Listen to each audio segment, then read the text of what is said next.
Kisah-kisah yang anda dengar merupakan kisah daripada kisah waktu malam. Jangan terlalu percaya dan terikut-ikut dengan apa yang bakal anda dengarkan.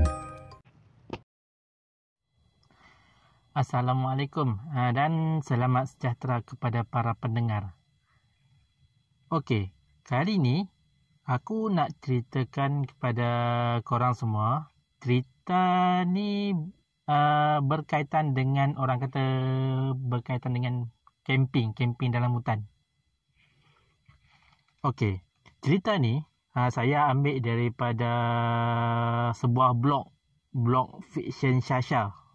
Okey, dalam blog fiction Shasha ni dia banyak cerita seram sebenarnya. Okey, cerita yang saya nak ceritakan ni berlaku kepada diceritakan oleh salah seorang penulis yang saya beri dia nama samaran sebagai Ramli. Ramli ni bukan nama sebenarnya, sebab dalam blog ni pun dia tak bagi tahu nama dia siapa. Dia cerita dia masa kejadian yang seram ni berlaku, dia bersama dengan 3 orang sahabat dia yang bernama Apek, Zuhri dan Rafiq. Okey, sekarang ni kita mulakan cerita. Okey, dia tak bagi tahu kejadian ni berlaku pada tahun bila. Jadi saya teruskan pada ceritanya sekarang ni. Okey, pada suatu hari ni si Ramli dan 3 orang sahabat tadi, siapa tadi? Apek, Zuhri dengan Rafiq ni, diorang bercadang untuk pergi buat orang kata pergi camping dekat salah satu kawasan dekat utara Tanah Air. Dekat negeri mana dia tak sebutkan. Cuma sini gambaran tempat tu, tempat camping diorang ni dekat kaki bukit. Dan tak jauh daripada tempat diorang tu, tak jauh daripada tempat diorang bercamping tu, ada satu dusun durian. Dusun durian yang diorang tak tahulah siapa pemilik dia. Okey, pada waktu siangnya, awalnya camping diorang tu berjalan dengan lancar. Diorang siap mandi sungai, diorang buat BBQ, macam-macam aktiviti dah diorang buat pada waktu siang. Dan tibalah, dan untuk waktu siangnya tak ada masalah apa-apa, sehinggalah pada waktu malam. Okey, pada waktu malam ni diorang dah kehabisan idea. Diorang dah bosan, diorang tak tahu nak buat apa lagi. Sebab segala aktiviti waktu siang diorang nak buat. So sekarang ni waktu malam. So malam tu memang diorang tak ada idea apa benda nak buat. Jadi salah seorang kawan mereka yang bernama si Zuhri, tak silap saya Zuhri lah. Zuhri ni dia bagi cadangan dekat diorang bertiga lah, si Ramli and the gang ni. Apa kata malam ni kita buat eksplorasi hutan. Maksudnya kita jalan-jalan dalam hutan. Dan 3 orang ni pun tanpa bantahan lepas setuju je lah. Sebab masa tu memang bosan kan. Okey,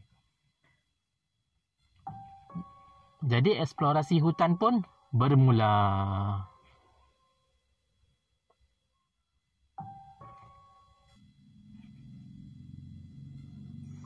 Okey, Ramli bagi tahu mereka mulakan perjalanan dan eksplorasi hutan tu. Diorang tinggalkan diorang punya tempat diorang berkemah tadi. Diorang jalan menelusuri orang kata denai-denai pada waktu malam tu, dalam malam yang gelap tu, dekat-dekat pukul 12.30 malam. 12.30 malam juga kau pilih. Okay, dekat pukul 12.30 malam, diorang mulakan perjalanan. Paling depan sekali Zuhri. Sebab Zuhri ni kata si Ramli ni, badan dia agak tegap sikit lah. Kan yang dibandingkan dengan orang lain. Kira apa-apa, orang kata kalau apa-apa datang si Zuhri ni lah jadi hero. Kononnya lah kot. Okay, Zuhri diikuti oleh Ramli, Apek dan belakang sekali si Rafiq. Diorang berjalan. Jalan punya jalan. Waktu malam tersebut diorang jalan dalam satu barisan lah. Sebab laluan tu kecil je. Sebab diorang tak nak lah masuk dalam semak. Takut-takut kalau terpijak haiwan berbisa ke, dah jadi satu lagi masalah. So mereka jalan dalam satu barisan. Dalam lama juga mereka jalan rasanya. Ada lebih kurang dalam setengah jam mungkin. Diorang jalan sambil diorang tengok kawasan sekeliling tu. Diorang bagi tahu asalnya ada bunyi cengkerik. Macam biasa bunyi unggas-unggas yang macam korang dengar ni, bunyi unggas, bunyi cengkerik semua. Tiba-tiba suasana jadi senyap.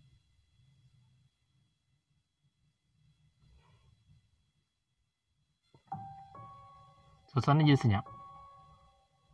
Tapi mereka masa ni tak fikir apa-apa lagi lah. Bila dia teruskan perjalanan, dia orang sampai ke satu dusun durian. Dan dusun durian yang saya kata tadi berdekatan dengan tempat dia orang berkemah tadi. Okey, bila dia orang sampai ke dusun durian ni, dia orang tengok tak jauh dekat dalam kawasan dusun durian tu dia orang asalnya dia orang nak buat campfire situ. Tak tahu kenapa dia orang nak buat campfire kat dalam hutan tu. Okey, jadi mereka berpakat untuk berpecah kepada dua kumpulan. Si Apek dengan Zuhri ni pergi ke satu bahagian hutan, dan si Ramli dengan si Rafiq pergi ke satu kawasan bahagian hutan untuk cari kayu api, sebab dia orang nak buat campfire situ kan. Okey, Ramli beritahu masa dia orang tengah duk cari kayu api ni, tiba-tiba dia orang terbau wangian, orang kata bau bunga hutan. Pada awalnya si Ramli ni tak fikir apa-apa yang ganjil lah. Dia fikir sebab dalam hutan kan, mungkin ada bau bunga-bunga hutan ke.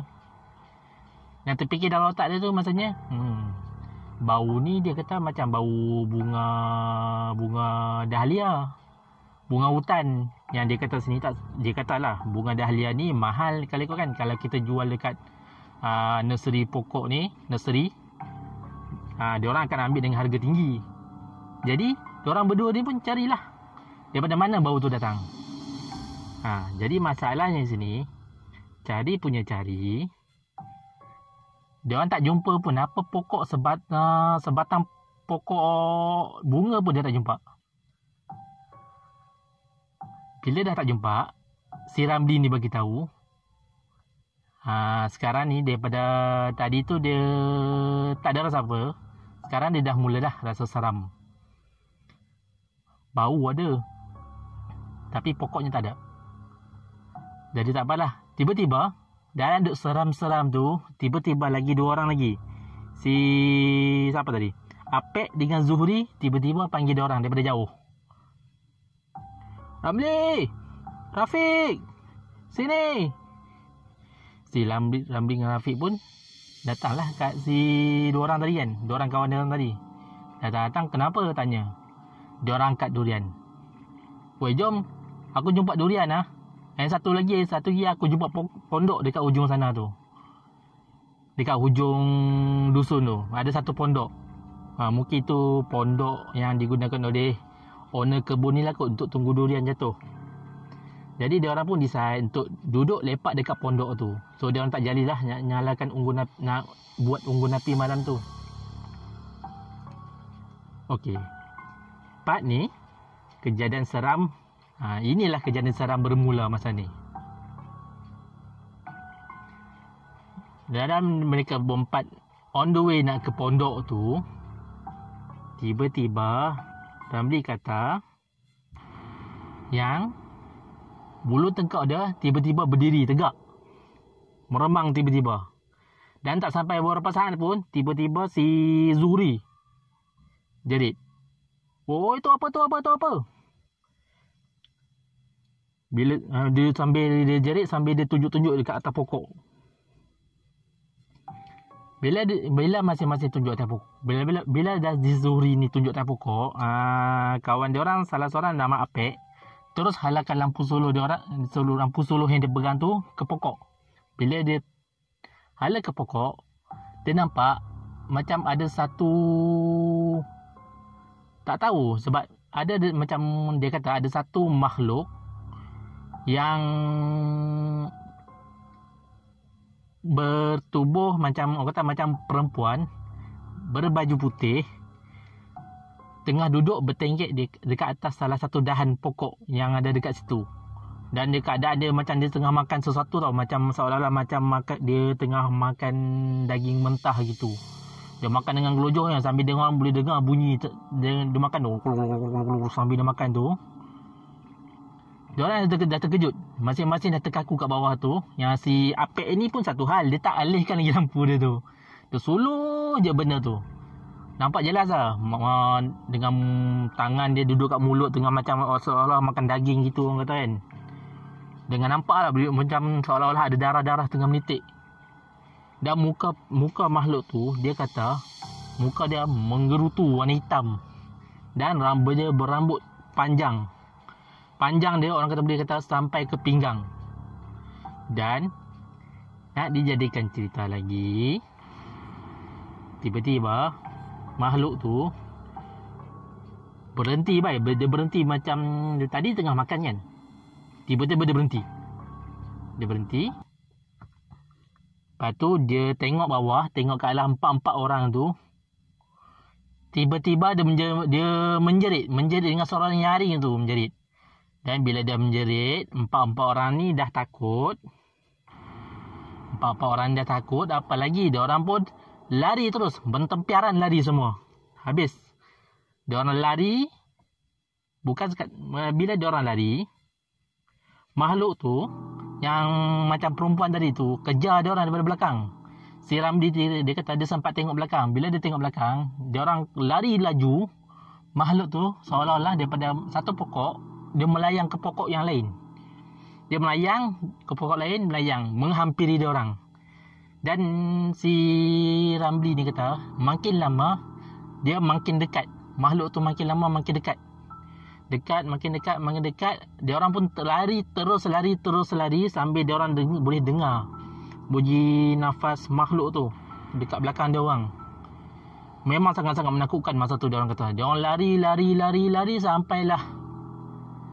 sampailah dekat situ ada lagi satu pondok. Ada lagi satu pondok tu. Akhirnya dia orang sampai kat situ. Dan dia orang dah tak dengar lagi dah suara macam makhluk tadi. Dan dia orang dah tak nampak kelibat makhluk tadi. So maksudnya keadaan dah kembali tenang macam biasa. Belum sempat pun dia orang nak bertenang, tiba-tiba dia orang dengar ada suara seolah-olah macam ada seorang lelaki minta tolong. Tolong. Jauh suara tu. Dan Apek ni dia masih pegang lampu suluh tadi. Dia suluhlah keliling. Dia suluh. Tiba-tiba dia tersuluh satu sudut tu. Yang mana dekat sudut tu dia nampak ada seorang pakcik lelaki. Pakcik lah. Umur kalau tengok tu lebih kurang dalam umur 60-an gitu. So dalam dia orang punya takut berani. Sebab tadi baru kena kejar kan. Dengan makhluk pelik dia kan. Makhluk aneh kan. So dia orang masing-masing perlahan-lahan menuju ke lelaki tadi. Empat-empat pergi. Dan bila dah dekat dengan pakcik tadi, si Ramli ni beranikan diri tanya ke pakcik tu. Pakcik nak kami tolong apa tu? Apa yang boleh kami bantu ya? Pakcik dia cakap, tolong pakcik. Tolong pimpinkan pakcik. Pakcik terjatuh, pakcik kata. Kaki pakcik ini terseliuh. Tolong pimpinkan pakcik. Motor pakcik tak jauh pun daripada sini. Sambil dia punya mulut dia tunjuk-tunjuk ke arah orang kata ke arah satu sudut hutan tu. Dan dia orang pun tak apalah. Dia orang pun masing-masing si Ramli dengan si Apek. Mulalah angkat pegang kiri kanan, tangan kiri kanan pakcik tu. Tarik dia dan angkat dia, papah dia, bagi dia berdiri. Tiba-tiba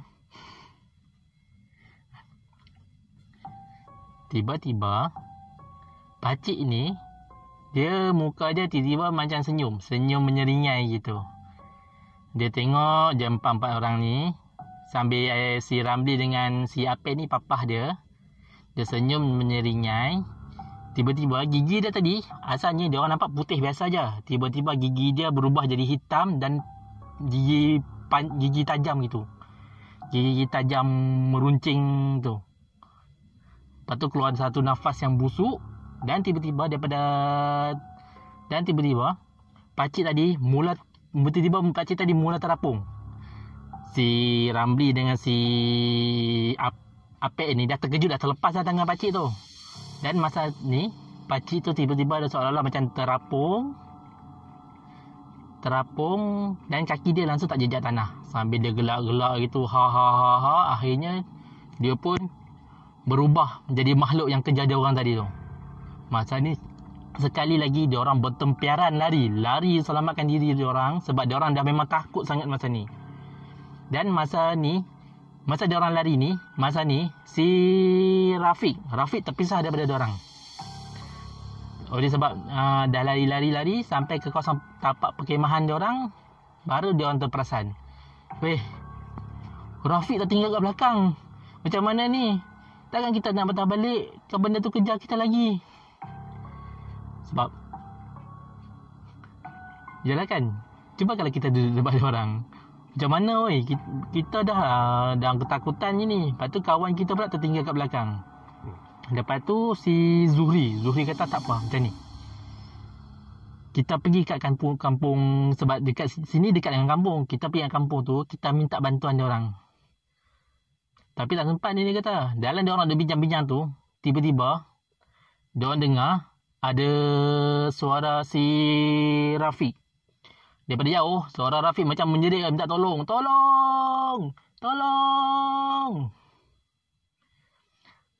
Jadi dia orang pun nak tak nak terpaksa dia orang pergi balik dekat tempat tadi tu untuk dia orang pergi cari balik Rafiq.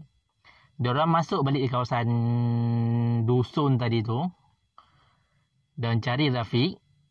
Carilah. Dia orang suluh sana, suluh sini. Suara Rafiq dengar lagi ya, orang minta tolong tu. Tapi susuk tubuh Rafiq tak nampak pun. Dia orang cari dan akhirnya dia orang jumpa. Tapi masalahnya sekarang ni, dia jumpa Rafiq dalam keadaan tangan dia dipimpin oleh makhluk tadi tu. Makhluk tadi tu macam pimpin tangan si Rafiq ni, dan Rafiq pula dia orang kata nampak keadaan dia macam seolah-olah kena pukau. Kosong je, reaksi muka dia kosong je tengok dia orang bertiga. Dan daripada jauh tu, si Apek ni suluh tau. Apek ni memang kerja dia menyuluh je kerja dia masa ni. Dalam keadaan macam tu, tiba-tiba dia kata makhluk ni dia lepaskan tangan si Zuhri pula. Dia lepaskan tangan si Rafiq ni. Dia lepaskan tangan Rafiq. Lepas tu tangan dia yang menggerutu tu, dia pegangnya dagu si Rafiq ni, dan tiba-tiba makhluk tu gaib. Dan serentak juga si Rafiq ni tiba-tiba jadi macam seolah-olah histeria, dia mengamuk tu pasal. Dan dia orang tiga-tiga ni teruslah pergi tangkap si Rafiq ni. Sebab masa ni dia seolah-olah dah kerasukan, macam benda tadi tu dah masuk dalam badan dia. Seram lah. Tapi masalah masa ni, Rafiq punya tenaga, tiga-tiga orang tu dia boleh humban macam tu aja. Memang keadaan masa ni sangat-sangat tegang dan tak terkawal. Dan keadaan tegang-tegang begitu, tiba-tiba dia orang dengar daripada jauh macam ada banyak tapak kaki orang tengah datang. Sambil dia ada dengar bunyi kenderaan datang dekat dia orang lah. Dan dia orang bernasib baik, yang datang tu ialah sepasukan ranger hutan daripada hutan simpan bersebelahan dengan kawasan dusun tadi tu. Dia orang datang, dia orang bagi bantuan, dia orang cuba kawal keadaan, dan dia orang mulakan azan. Dan Rafiq ni dia orang pegang, tangkap, dia azan. Dan bila keadaan si Rafiq ni dah mula kurang meronta-ronta, ranger hutan ni dengan pakai kenderaan dia orang, kenderaan pacuan 4 roda tu, dia orang ni dibawa ke sebuah masjid dah, berdekatan dengan tempat dia orang berkemah tu. Dan di masjid tu si Rafiq ni dirawat. Dan alhamdulillah keadaan Rafiq pun dah semakin, orang kata alhamdulillah, akhirnya Rafiq pun dapat diselamatkan, dapat dipulihkan balik keadaannya. Okay, to cut the story short, okay, korang mesti nak tahu kan, macam mana pula makhluk tu boleh ganggu diorang? Kenapa pula dengan dusun durian tu? Okay, to cut the story short, diorang dapat tahu sebenarnya dusun durian tu dulunya milik seorang bomoh, dan bomoh tu pun dah meninggal dunia pun. Kata-kata orang kat situ, diorang kata dekat dusun durian tu ada dia punya belaan dia merayau-rayau dekat kawasan dusun durian tu. Yang mana belaan dia ni mungkin makhluk yang diorang nampak tu lah belaan dia rasanya, yang merayau-rayau dekat dalam hutan tu.